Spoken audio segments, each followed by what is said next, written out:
ఇంతసేపు ఆ కూర ఉండడానికి చిన్న గ్యాస్ మీద పెట్టినండి ఇవాళ.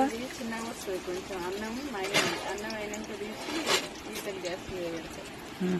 ఒక్కటే పెద్దగా వస్తుంది మన గ్యాస్. ఎవరికైనా ఒకటి పెద్దగా వస్తుంది, ఒకటి చిన్నగా వస్తుంది. ఇది మరీ చిన్నగా వస్తుంది. అట్లేం రాదు.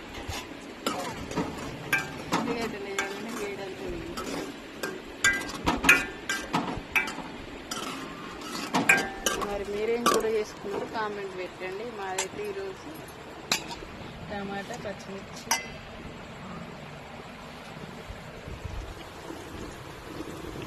ఏం సప్పు చేస్తలేదు. గ్యాస్ అది చిన్నగా ఉంది. ఉల్లిగడ్డలు వేయంగానే చల్లారి అంటే వేడి వేయింది. అన్నం కాగానే తీసి ఇట్టల గ్యాస్ మీద పెడతారు.